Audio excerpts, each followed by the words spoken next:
What?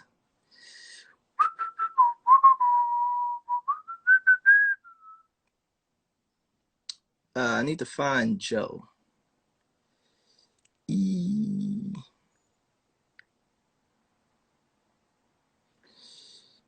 Joey, if you there, send me the ting ting.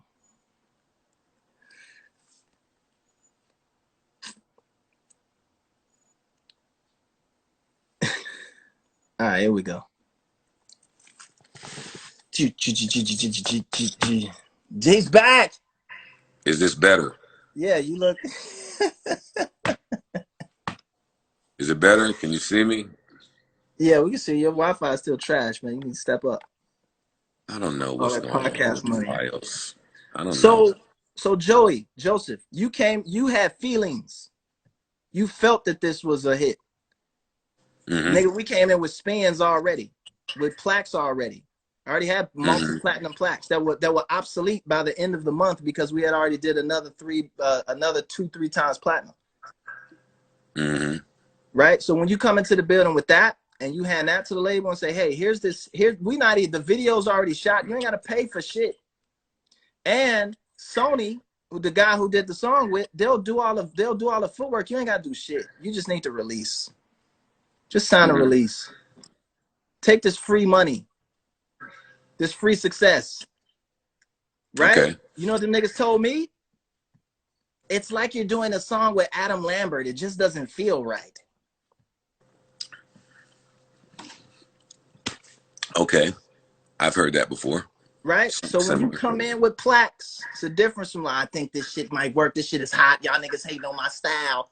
They don't give a fuck about that. Bars, what you think, how good or bad I can rap. Nigga, I bought you, when you niggas don't respect the creative, artistic expression of music, all you care about is stats and money and your percentages. Even when you bring them niggas, they stats, they money and they percentages, it's still gonna find a problem to keep you down. And that's what I figured out. That's what I figured out too, Lupe. That's why I retired and got the fuck away from these niggas. Yeah, but I didn't retire. I still want to rap. I still want to make music. I want to find a space that I can make it. I still do. But I don't care about selling records. Have a blast with that tortured shit. Fuck that. I mean, but you know I do other shit. I got companies in other countries and all type of shit. I know. Listen, you far from a dummy, goddamn. I never thought that you was doing bad. When they first did the 360 shit, you know what I told Lior? Lior didn't know we had and you probably didn't know, nigga, we had a label deal at Atlantic. See, look, more privilege. Look at that. The label deal. We didn't have like just a regular ass Lupe signed to Atlantic. I was never signed directly to Atlantic Records. Why would I do that? Right? When I sat and had my renegotiation contract with Lior, what did I ask him for? When he wanted a 360 deal, I said, fine, take it. But what do I want? You didn't ask for your masters, did you? Of course I did. What did he say? Get out of my office. He said, what do you want him in, like a suitcase so you can carry him around with you?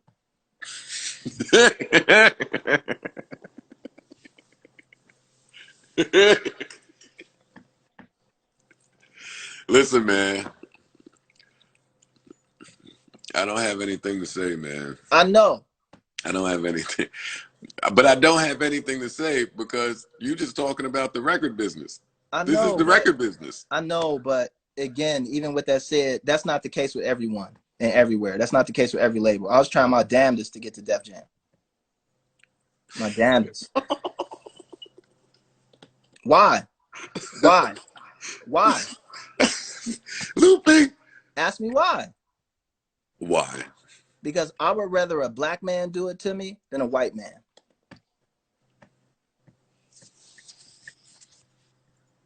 We got to really get ourselves out of this oppressed state, honestly. You hear that though? And we got to, no, that's why I'm saying this to you. And we really got to start looking at the music business, or we started to already, but we got to continue to start looking at the music business as modern slavery. Because that's sad. It's not sad. I'd rather, when I got to act, who all got plaques for the cool? I do not know, but you had to pay for them, whoever got them. So I sent a plaque to Def Jam. Okay. Because I felt that, what's that bar? I didn't hear you. Who was running LaFace? L.A. Reid? Yeah.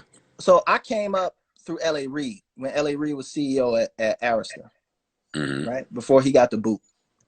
And I genuinely, actually, and my whole team, we genuinely loved L.A. Reid. Like, even all of the shit and all of the record man shit, we still fuck with dude, because at least dude was a straight shooter. He'd tell you that shit was trash. I sat and watched him tell niggas just shit was like, I can't do nothing but respect that. Craig, I can't respect that. Yeah, that was my experience with L.A. Right? Reid. We've since made peace, though. I love L.A. Reid. See? I sent L.A. Reid a plaque for the cool. Okay. Him, Karen Kwok, that whole side of it. Good old Love Karen Kwok, right? Karen was efficient. Beast. She was nasty. She was good. She was dope. And niggas was like, why would you send L.A. Reid a plaque for the cool? And I was like, because I respect L.A. Reid. And the shit that I learned under his tenure over at Arista, the mistakes and shit that we made and all of that shit, I felt that dude, even at Atlantic, was still my CEO. And I felt like without an L.A. Reid, it wouldn't be a Lupe Fiasco. And you felt like you would have had a better shot at Def Jam with L.A. Reid at the helm. Nope. I think it's a roll of the dice with anybody. Who knows what the fuck is going to happen, right? I would just have rather a black man did it to me than a white man. But how about no man? That's impossible. You still need a team. No, you're not hearing me then. You still need a team. I feel so bad for so many of my brothers, man. Why? Because y'all don't hear it. Hear what? The flawed logic. Lupe. Yes, you need a team. Yeah, you need a team. What does that have to do with? We're not volunteering to be fucking slaves, and then they give us a team. To your point earlier with the Leor talk, no, we're not going to continue to build things from scratch and then ask Massa for permission to have it or when to use it. Right. So I mean, what are you telling me? Wait, let me finish. Please let me finish. Yeah. Because back to my original point of me thinking that you are too great of a resource, an asset, and a tool, and there are people out there that need more accessibility to you. My end point is right in line with that. Your goal or your purpose may be a little bit greater than whatever you keep spewing to me about why you need a team. I don't think you really understand who the fuck you be. And every time I talk to artists like you, I'm not going to name any names, but it's a few of us that have been conditioned to not really know who the fuck we be. I hear that. At the end of every talk, I hear the constant need for why we may need X, Y, or Z, or this person, or I'm waiting for this, and if I need this, and if I had this, and if this person did this. Do you know who the fuck we be? Like, what you saying to me? Hold on. Joe, I got it, Joe. Let me talk. What you saying to me sound like Spanish. It sound like French. It sound like some shit I don't understand. Joe, We've seen too many movies. I can't finish my point. You I'm cannot listen and talk. Let me just say my point. We've seen too many movies for years and years and years of our plight in the music business. Right. We've seen it. So when I hear it from you, maybe I'm numb or thick-skinned to it. You went through it. I went through it. Every nigga I talked to went through it. Every group before us has gone through it. Nothing has changed because nobody bothered to change it. So here we are today with niggas like me you and so many others who now have technology on our side.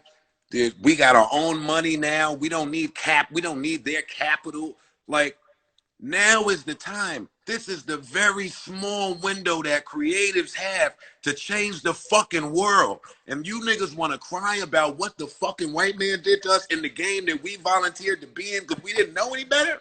Do you know who the fuck I be? Yeah, I came in with a black dude. So first of all, you signed. You had a partnership. You know what I'm saying, Lupe. I know. I hear what you're trying to say, but I'm different. Everybody's situation gonna be different, right? I came in from the streets with street niggas, right? And around, I say 2014, I'm still on Atlantic, right? 2014, I'm still on Atlantic. Who are my friends, Joe? Who am I connected with? Who do I hang out with? Who do I talk to on a daily basis? I'll say nobody. Nah, I'm talking to niggas who run the world. I'm talking to CEOs and mayors and fucking. Let me switch hats. This shit right here happened. But wait, I thought you meant at Atlantic. You mean period? I'm talking about in life, period. Okay, got it. I'm sitting at Atlantic having conversations with CEOs of companies. The CEOs at Atlantic. And on my speed dial, I'm not other rappers, other production companies, but like niggas who run the world. Like when I got inducted into the Crown Fellows, everything changed. The way I think about things changed. What mattered, what didn't matter. Niggas who rich, wealthy, powerful, run this part, run that, da da da da da. So my trajectory out of the business is just a little bit different, right? A little bit different. I stopped giving a fuck about music in 2008. This is a hustle. Once my business partner went to prison, I knew we weren't going to be able to sustain in the business. Period. So you got to think about other things that you can do. I got my record deal when I was still in high school. So I never went to college. So at one point, that was all I had. Right? In the midst of me doing the music and some other shit, you get introduced to other pieces of the world, you get introduced to other opportunities. You recognize that it does take a system. If you want to do, at one point in the music business, you had to be a part of a team with a back office. You weren't doing that shit by yourself. When I was there, we're still pressing up CDs, nigga. It was still tapes. My first single came out on a tape. Nigga, not on Spotify, not a stream. My shit was on tape, nigga. Right? So I don't know how to make no fucking tapes. So you need somebody that they were still doing manufacturing and distribution deals, right? You don't need a manufacturing deal right now. Who manufactured what? Exactly. So when you sitting on paperwork, we're still talking about if so many CDs get broke in shipment, so many tapes get damaged, nigga. If that's in your paperwork, it's a completely different situation, right? But at the same time, too, I started Sosa. What did I recognize that the music business was missing to fight against the Craigs and the fucking Mikes and the different niggas, right? Trying to lock niggas out the studio and record plant and shit like that. I was like, we need a union, right? So I called every nigga that I know in the business, Talib Kweli to Bun B to the niggas who run core DJs to the niggas who this, the niggas who do that. I called Smack at URL, asking niggas advice like, look, we need a union. We need it right now, right? Because if Wale deal fucked up, then nobody in the business need to be rapping, doing those shows, doing shit until Wale deal get right. Right? If that's the power niggas say that they got. If niggas want to use it and exploit it. Right? Nigga, I've been doing that shit for like 6 years. 7 years. Right? We need collective bargaining. Because unless we got that, ain't none of this shit gonna work. We need see why we need you. You need to be our Chris Paul, the head of our union. Sosa's already here. We call each other IT, move around. Niggas is already in it. Oh, okay, well you need. Guess who didn't want to be in the shit? Who? Because I asked you, nigga. You asked me what? Joe, you want to come and be a part of Sosa, nigga? You need to jump down on the social shit. Yo, let me figure it out. Let me see what it.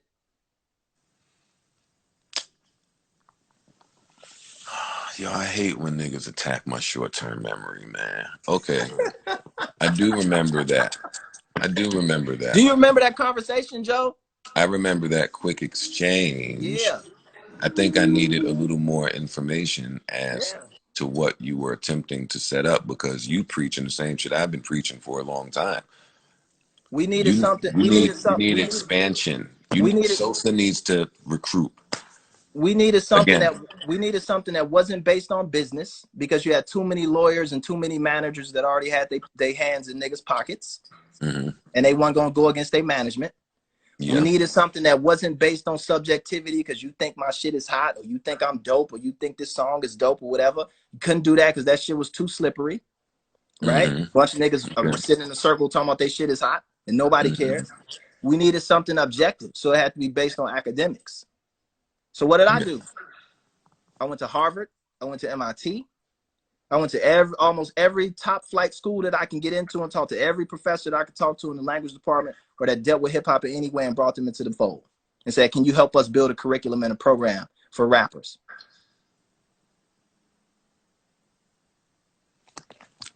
How many rappers are a part of this? Right now, there's about 30. It sounds to me like you've been hoarding information. I ain't been hoarding shit. Go back through my IG. Look how I was. Look at who Black Thought to IT.